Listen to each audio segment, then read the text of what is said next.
各位聽眾你好，歡迎收聽陽光大道。我哋呢個 podcast 係喺美洲時間逢星期一朝早推出。我哋嘅節目有3個環節，分別係健康生活、社會透視同空中花園。而家我哋有健康生活。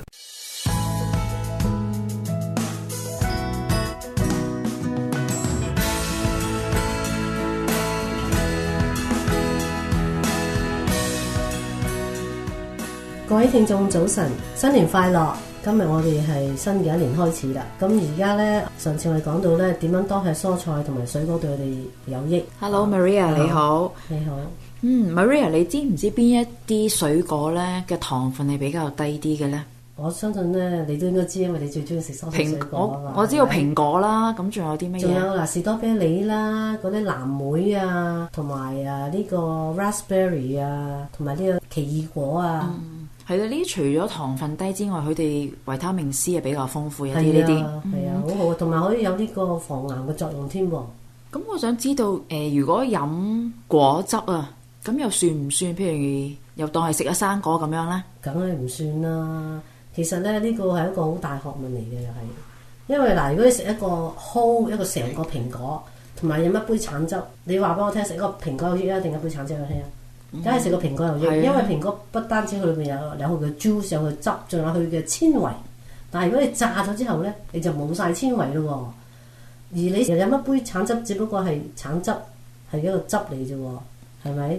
所以有陣時我哋去超級市場買果汁咧，買 juice 咧，有陣時啲人貪方便啊，咁你都要好注意留意下個果汁嗰個 label 啊，嗰個營養標籤啊。好多人都對呢樣嘢唔係咁知得到啊！你留意係咪寫住 100%， 即係100%嘅比率係果汁嚟嘅。有陣時啲人呃你嘅，佢就整住話 5% of juice， 其他可能就係糖分。係啊，其他糖分同埋嗰啲染色啊 colour，所以一定要注意呢個問題咯。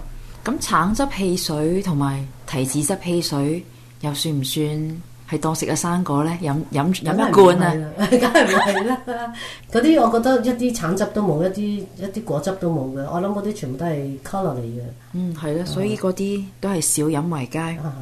咦 Rosanna， 其實我哋即係之前講食蔬菜啊、水果係注意嗰啲糖分啊，同埋體重。其實食蔬菜水果都係對我哋都係可以幫我哋預防疾病嘅喎。係啊，嗱，例如可以減低中風嘅機會啦，又同埋又幫你防止心臟病啦。係啦，又可以防癌啦，又可以唔會咁容易有呢個糖尿病啦。因為而家糖尿病都好高啊，好多人都會有。同埋當然又可以減下肥啦，係咪？少肉多菜，冇錯。所以多吃蔬菜水果都係可以預防頭先我哋以上講嘅疾病嚟嘅。咁除咗之外咧，我哋食呢個蔬菜同埋水果，我哋都有啲 fruit snack 嘅喎，你有冇聽過？即係零食啊！你係咪講即係整乾咗嗰啲咧？係啦。例如有香蕉 chips 啦，或者係蘋果 chips 啦，係咪？係咯。或者呢個提子乾啊，或者呢個芒果，或者呢個菠蘿乾都幾好㗎。但係咧 make sure 你去買嘅時候咧，有陣時嗰啲芒果乾咧，佢就黐一啲糖喺度啊，你就唔好揀嗰啲咯。菠蘿乾都係啊，就好多都係黐咗糖嘅上邊。係啊，其實嗰啲係幾好一個 snack 嚟嘅。In between meal 咧，我哋有陣時即係想有啲 energy 咧，食一食都好嘅，係咪？一啲零食。除咗咧以上我哋講嗰啲 snack 啊，有陣時食 yogurt 咧，你都可以擠啲生果落去嘅。instead of 啲人擠啲 M&M's 啊，或者係嗰啲 gummy bear 啊，嗰啲好多糖分咯。如果你食咗 yogurt 啊，或者雪糕啊，然後有啲咩 party 要去咧，你擠啲生果落都幾好㗎。但係嗰啲 yogurt 最好就係買啲 low fat， 即係冇咁多脂肪嗰啲喎。係咯。咁我哋今日都差唔多時間就夠啦，希望大家食得開心啲啦，食多啲蔬菜同埋水果，對我哋好有幫助嘅。我哋下次再見啦。好啦，拜拜。拜拜。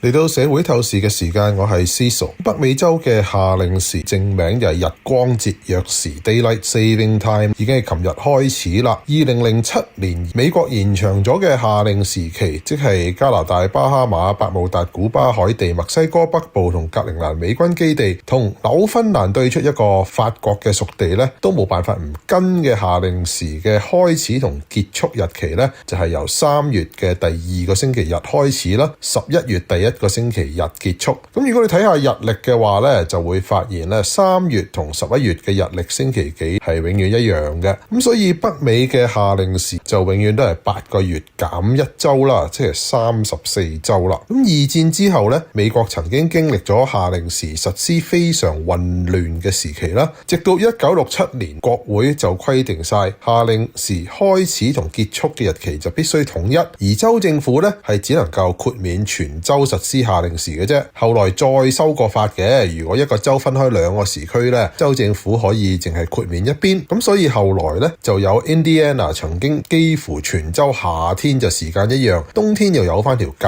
嘅情況啦。咁不過今日 Indiana 已經全個州下令全連條界一樣嗰個位啦。咁而美國大陸上咧就只有 Arizona 係全年標準時，咁所以實際嗰條時差分界咧，每年夏天喺個州嘅東邊，冬天咧就喺個州嘅西邊。嗱，咁近年啊，廢除每年教宗2次嘅建議就越嚟越受支持啦。咁但係到底要全年標準定係全年夏令呢？民意就好複雜啦。嗱，美國嘅南方同北方亦都會各有盤算啦。每個時區嘅西邊同東邊亦都會睇法唔同喎。好多個州通過咗法律想要永久夏令，但係聯邦法又唔容許嘅，而又冇一個州咧就向 DOT 申請咧，不如搬東一個時區，咁即係永久夏令咯。咁總之咧，呢個世界有好多事發生咧，民主政治上就係冇唔知要點改變，同埋會唔會重塑大局，甚至會造成混亂嘅改變嘅動力。咁不過美國法制就有限制啫，加拿大似乎就有運作空間啦。上個禮拜 BC 省長就宣布咧，BC 省大部分地區，即係西岸時區嗰個範圍咧，琴日校咗鐘之後咧，就會實施永久夏令時啦。年尾咧就唔會翻去標準時啦。咁所以啊，如果其他地方唔變咧，今年11月開始 BC 省包括溫哥華咧，就會喺成個冬天，即係4個月零1週啊，就比美國西部咧就快1個鐘。咁樣加拿大啊，係唔係從此就可以唔跟美國呢？其實 BC 省長上個禮拜嘅公佈個意思就係話咧，BC 省啊等美國有行動先至行動咧，都已經好多年啦。而家兩國關係又有變化啦，唔想再等啦。咁不過我就好懷疑啊，BC 省而家咁高嘅民意支持，如果到試完一個冬天夏令時之後，又可以維持到幾多呢？咁所以其實如果你當呢一個改動係一個 test 嘅話咧，就合理好多啦。首先華盛頓州同 BC 省之間啊，如果有個時差出現咧，對於啲貨物物流啊揸 truck 嘅司機影響就好少噶，成日都過界噶啦佢哋。咁而民間嗰啲嘅陸路交通同經濟交流，如果你尤其講話係旅遊業嘅話咧，都集中晒喺夏季嘅。咁冬天啊4個幾月時差咧，其實就唔係太多問題嘅啫。而且咧，美國同加拿大西部嘅人口相對都比較少嘅，反而啊，如果美加東部人口咁密集嘅地區，如果冬天有個時差咧，影響就大好多啦。咁例如啊，美加兩國嘅股市啊、聯邦政府啊，全部都用 Eastern Time 啊嘛。咁另外啊，呢種測試如果由西邊開始嘅話咧，嗱，只要你東邊嗰個時區唔變住啦，咁變成咧2個時區一樣咯。咁溫哥華冬天咧就同 Calgary、Edmonton 時間一樣咯。咁就算之後啊Alberta 都想咁改啊，都唔會造成幾多太混亂啦，都慣啦。咁如果溫哥華同 Eastern Time 冬天淨係差2個鐘咧，亦都冇咩大不了嘅。即係反轉頭，如果東岸夏令而西岸標準時嘅話，差4個鐘咧就多麻煩嘢啦。嗱，咁 BC 省呢一次嘅改動咧，可以話係俾美國嘅一個示範啊。溫哥華要試下用9點鐘嘅日出嚟換5點鐘嘅日落。咁而美國嘅華盛頓州，尤其係西雅圖甚至南邊嘅 Portland 啊，都會有一定數量嘅人咧係感覺到呢個時差，叫有樣睇咧，再決定咧要唔要永久夏令咯。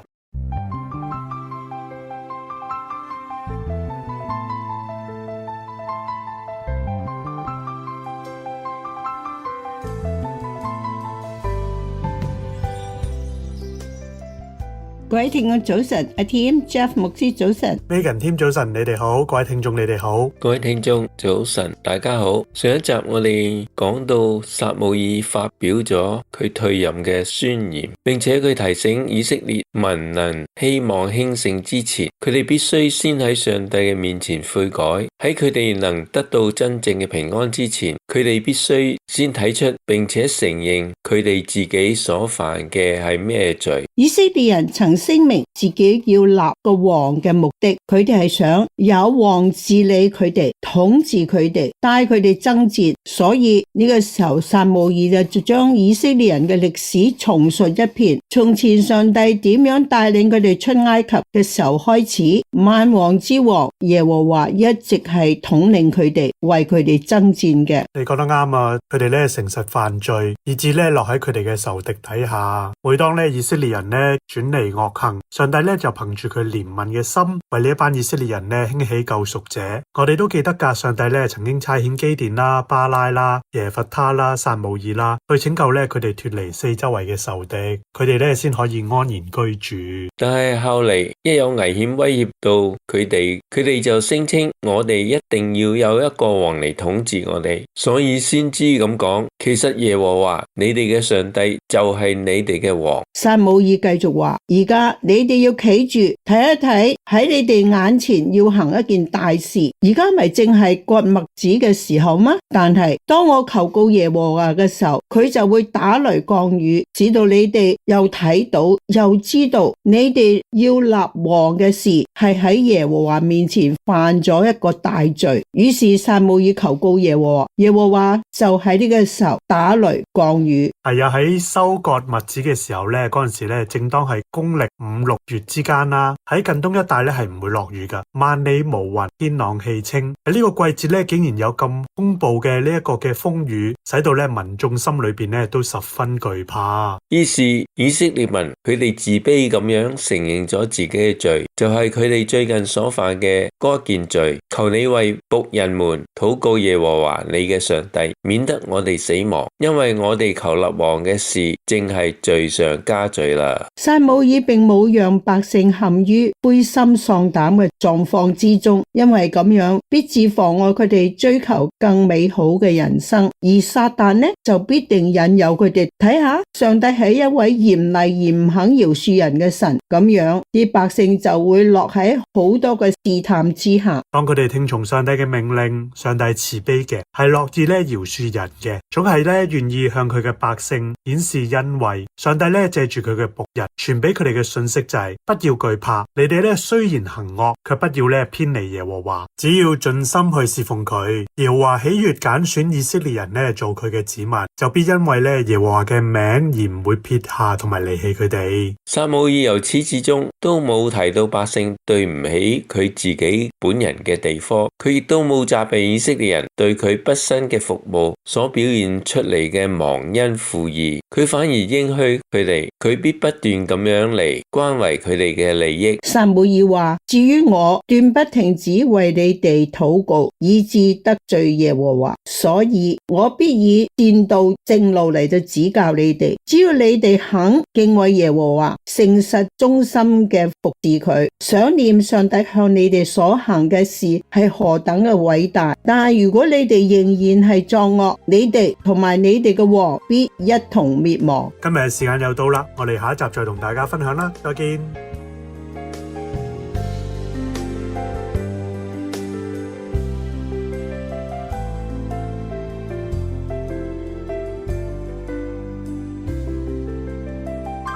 陽光大道嘅 podcast 係由美國加州 Temple City 嘅基督復臨安息日會羅省粵語教會製作，可以分別喺 AWR 嘅各個管道收聽同 subscribe 訂閱，包括蘋果機嘅 podcast app、iTunes， 仲有 Google、Spotify、Amazon 等等。我哋仲會將節目上載到我哋嘅 YouTube Channel Sunshine Boulevard 陽光大道粵語 podcast， 大家可以撳 subscribe 訂閱。我哋仲設有 Facebook 專頁，你撳咗 like 即係讚，就可以每個禮拜睇到我哋最新一集節目嘅消息。呢個專頁嘅網址係 facebook.com/Sunshine Cantonese。好，我哋下次再見。